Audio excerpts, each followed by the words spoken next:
Now, the 2023 election is not yet entered its final stretch, but already concern and uncertainty are trailing the process. It follows moves at the National Assembly to amend the Electoral Act in time for the ballot, as well as those taking place sooner rather than later. The last few elections relied on the 2010 Electoral Act, which has been criticized by some for its lack of clarity on issues such as electronic voting, and which has been subjected to court battles and constitutional challenges, which is why the National Assembly began reviewing it and is coming up with amendments that would ensure more credible polls.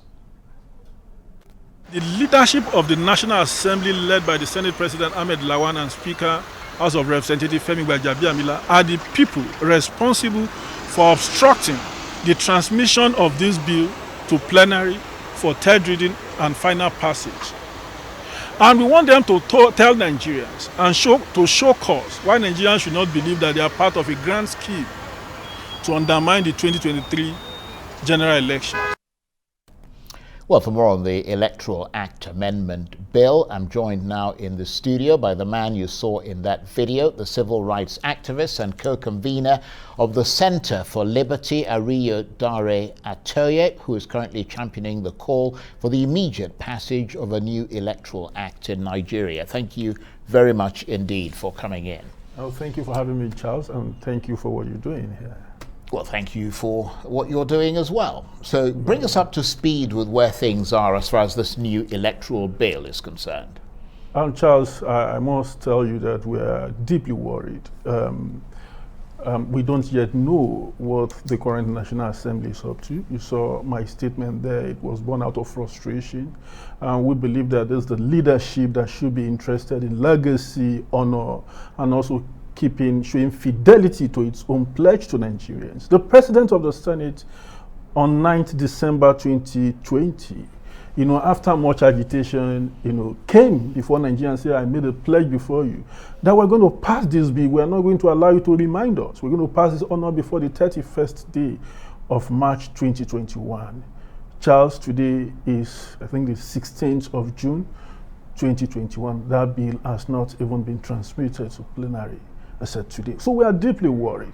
We are worried simply because the leadership of the National Assembly saw the report, not just from international observers, local observers, stakeholders, interest groups, about our nation, about this democracy.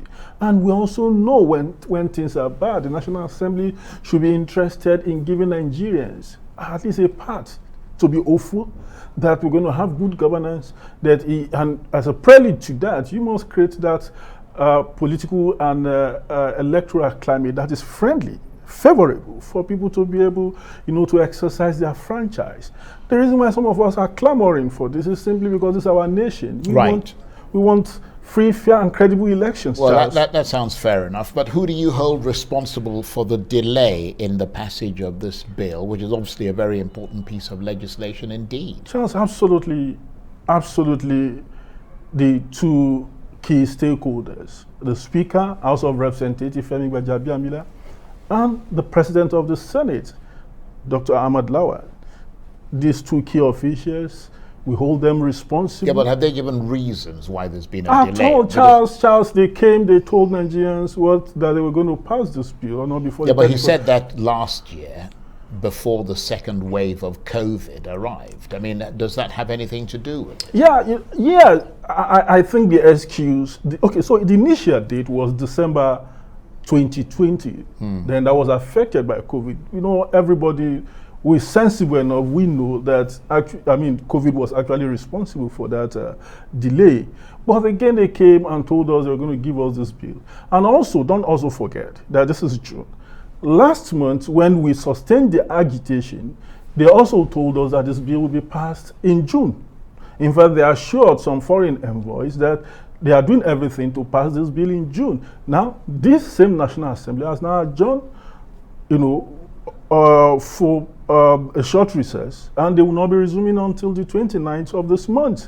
So we have also heard now they are talking about July. So the same set of people who couldn't pass this bill December 2020, who couldn't do it or not before the 31st day of March 2021, who has also mention June? How do you want us to have that trust in them that they're going to do this in July, except all Nigerians are able to come together and put pressure on this 19th National Assembly? I don't see them doing the needful, because for me, I think they should be proud. That was why they celebrated 2 years, you know, of the 9th National Assembly. That's 2 years anniversary without people really celebrating them.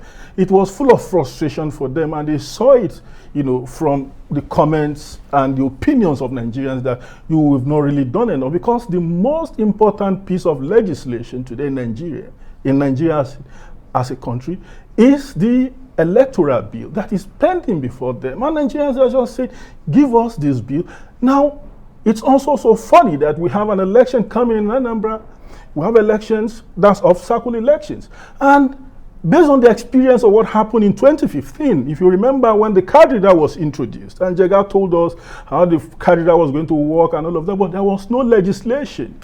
It has no legal framework. Okay. And the Supreme Court made a pronouncement that, look, there is no way we can actually validate this process based on the card reader, because there was no legal framework, you know, making it to be binding on this election.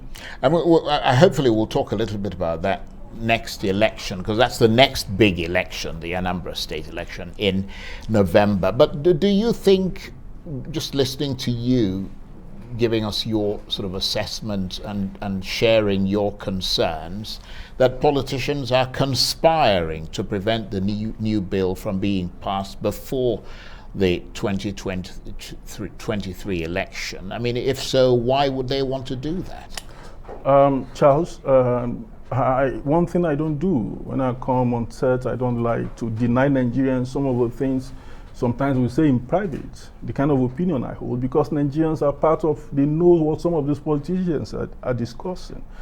Actually, I've seen that trait that looks like an emerging conspiracy, that these guys don't want to pass this bill. And you can literally look at some very important facts. We live in a nation today where the security is very high. As I'm speaking with you, you can hardly see any area in Abuja strategically that has CCTV cameras.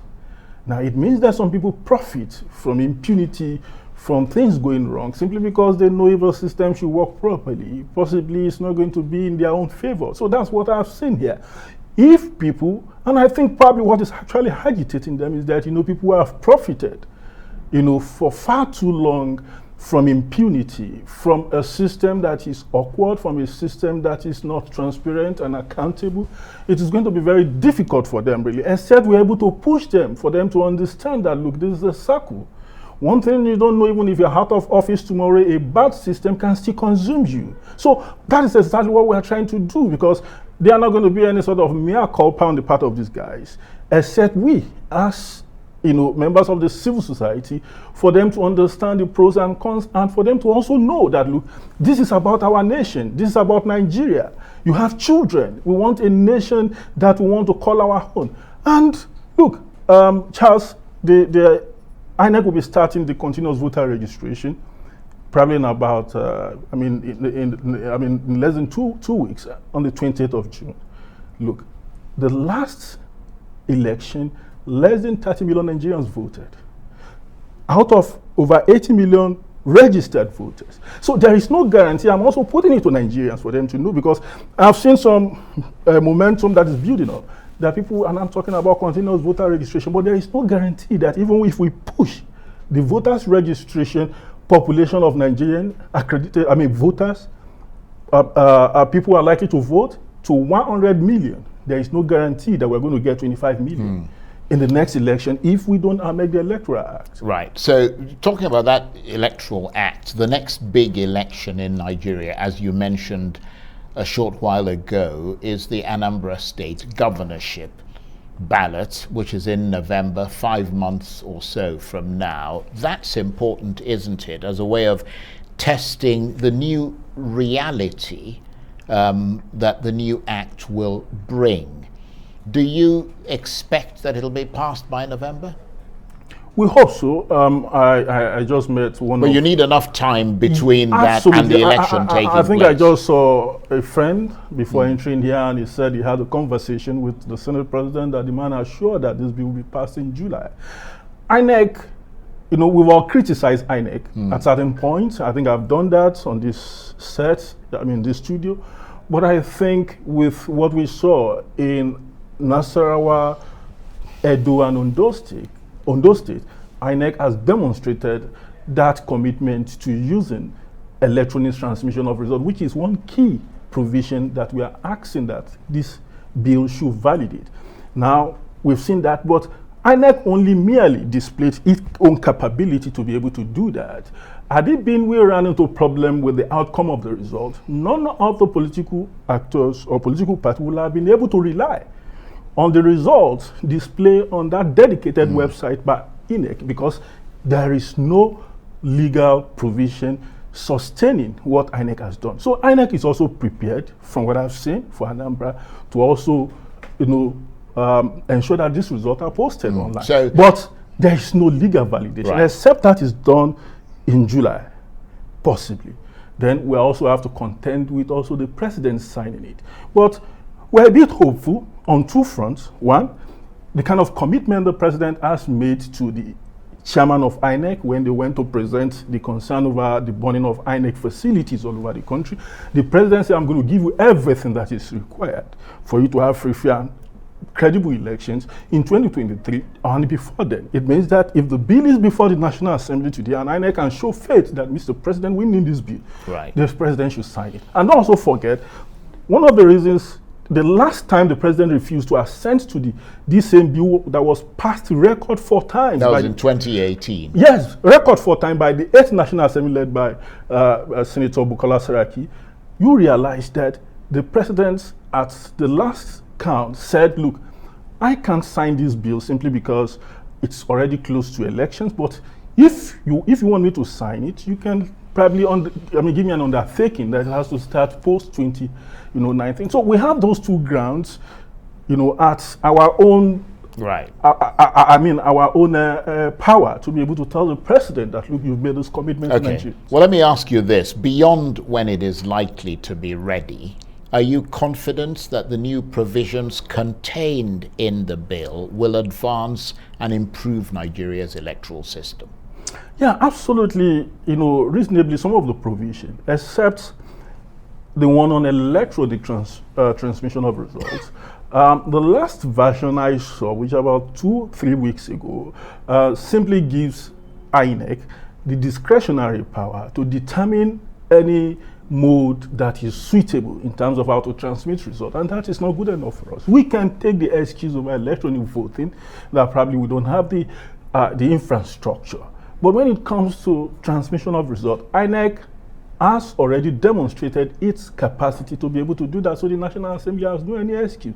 So what we are saying is this: don't make it a discretionary provision, make it an express, clean stated provision that INEC should do electronic transmission of result. Evacuating the result of election at the polling unit will simply help to validate the credibility of our elections, and of course Nigerians will be happy for it.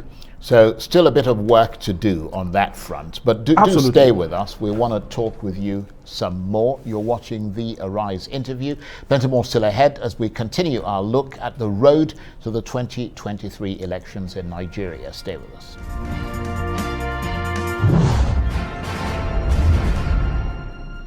Welcome back to the Arise interview. I'm Charles Aniagolu. Now, just a few days ago, Nigeria commemorated Democracy Day, 22 years after the country's return to civil rule following decades of military dictatorship. Since that Democracy Day, Nigerians, especially civil society groups, have been assessing the country's democratic journey so far and scoring Nigeria and its government in terms of how it's met the democratic aspirations of the Nigerian people.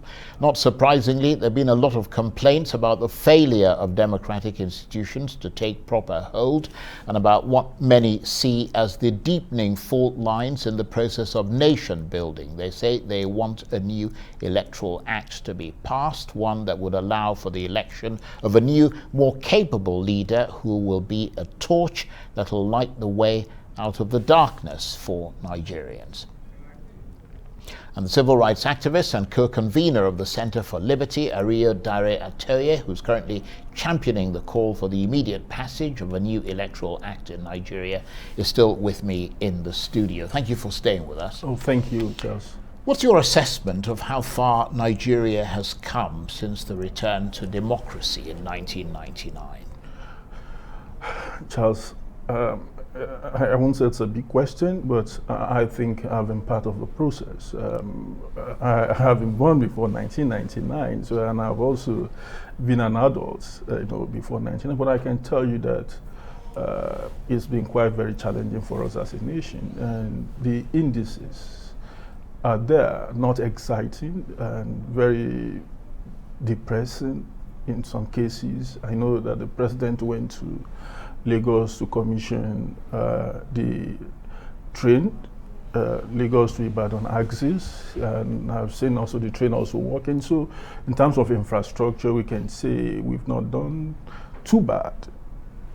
And we can say that there is an improvement probably in terms of road constructions in some parts of the country, even though it's really a very tough one. It could have been better had it been there is a restructured Nigeria where the sub-national are allowed to be in control of the construction of some of these roads. So that's just by the way. But when you talk about, because I have to do this simply because sometimes people say you don't see anything good in the government, but because I would love to take that train ride between Ibadan and Lagos for me, which is commendable. It's been done. So we just have to say that. However, when you look at the general indices in terms of the life of an ordinary Nigerian, in terms of standard of living, it's been very terrible, and our pocket is actually answering for this. And as a Nigerian, you know the number of text messages, especially when you live in Abuja, that you get from people across the country, friends, family, and all of that. And the fact that Nigeria is still the poverty capital of the world is also quite depressing. And more than at any point in this country, we've seen agitation bring up in different parts of the country, either we like it or not, in the southwest, in the southeast. Now, I've just read about an ultimatum, in the south about the need to do some certain things, So it's not going to, go down except we're able to, achieve good governance. So on different fronts, the health sector, we've not done well. Education-wise, it's been very bad for us. Brain drain.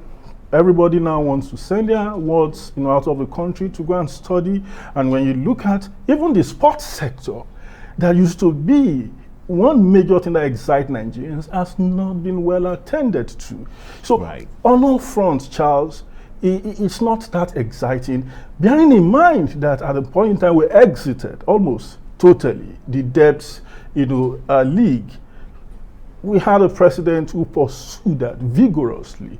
We've seen people talked about, transformation. Even the Jonathan administration that was, called all sort of names. We saw some remarkable things in terms of introduction of IPPIS, to eliminate ghost workers and something innovative. We saw that. We saw that Nigeria was one of the 3 fastest growing economy, under that administration.